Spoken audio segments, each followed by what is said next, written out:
Mes abonnés, ça vous va? Bonjour d'abord. Il dit, vous savez qu'il y a Béré? Ah, il y a Béré, ça va pas.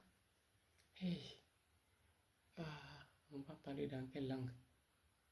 En espagnol ou bien quoi? Mes abonnés, ils sont venus nous encaisser l'argent de la canne. Vous savez que quand on avait un crédit, non? Hey, I am my God. On avait quand un crédit, ils sont venus nous encaisser. Il dit, Djinemba Diaba, il ne sait pas quoi dire. Il est devant le micro là, il bégaye. Les abonnés, il y a Gbero. Il dit, hey, Seigneur Jésus, c'est quand tu vas nous épargner de tout ça là. On a fait un crédit, tout ce que vous avez vu là, c'est un crédit, ils sont venus nous encaisser. Djinemba Diaba ne sait pas quoi dire devant. Devant, il ne sait pas quoi dire devant les journalistes. Mais c'est pareil, il ne va pas être long.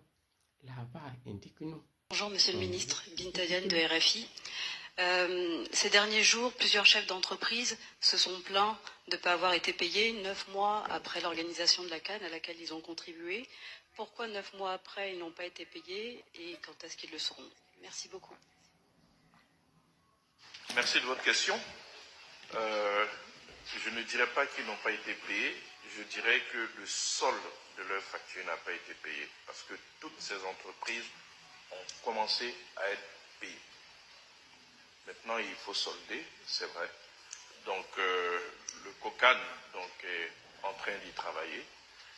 La seule assurance que je peux donner, c'est que si l'État a payé une partie déjà, c'est que l'État reconnaît ce qui leur est dû, donc l'État paiera le reste.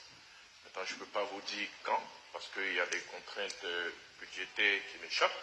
C'est le ministre du Budget qui peut dire quand les ressources seront disponibles et quand elles seront mises à la disposition du COCAN. Mais je peux assurer ces entreprises qu'elles seront payées puisqu'elles ont commencé à l'être. Il s'agit maintenant de solder pour certaines, ce qui leur est dû. Je me nomme Fulbert Yao, je travaille pour Anadolu Agence et le site L'Info Express. Monsieur le ministre, j'ai une question sur la sécurité et la défense. Nous l'avons appris, le 43e BIMA, qui est actuellement occupé par la France, reviendra à la Côte d'Ivoire dès janvier 2025.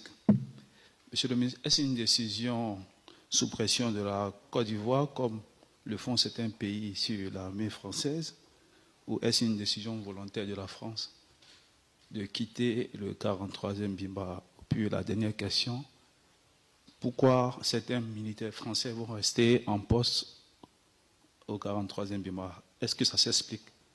Merci, monsieur le ministre. Visiblement, vous en savez plus que moi. Ce que je puis vous en dire, c'est que des discussions sont effectivement en cours entre la République de Côte d'Ivoire et la République française. Tant que ces discussions ne sont pas finies, je ne peux pas vous dire ce qui sera arrêté véritablement. Donc, le fait que vous évoquiez qu'il puisse rester des militaires français est pour moi quelque chose dont je ne suis pas informé. Tant que ces discussions ne seront pas achevées, nous n'aurons pas tous les détails de ce qui est convenu entre la Côte d'Ivoire et la France. Ce qui veut dire, même nous-mêmes là, on marche comme ça, mais on a un crédit. Je tiens à vous dire une chose. Si vos factures d'eau là, ça venait 5 000, mettez 15 000 dessus. Dites-vous que vous avez payé 15 000. Si vos factures de courant, ça vient 10 000, mettez 20 000 dessus. Dites-vous que ça va devenir 30 000. C'est comme ça. C'est comme ça. Monsieur Crédit, il laisse toujours les traces. Tout ce qu'on a fait sur Boubou, tout est crédit. Nous-mêmes, on est devenu crédit. Maintenant, un économiste qui prend tout son temps à prendre crédit, c'est quel nom on peut lui donner? Monsieur Crédit. Un économiste qui prend tout son temps à parler des milliards, qui ne peut même pas organiser la CAN sans crédit. Mes chers parents, c'est pas honte ça. Je n'en dis pas plus. Analysons les choses et puis réfléchissons un jour pour choisir celui que vous pouvez mettre en tête pour qu'on soit en paix. fini de parler.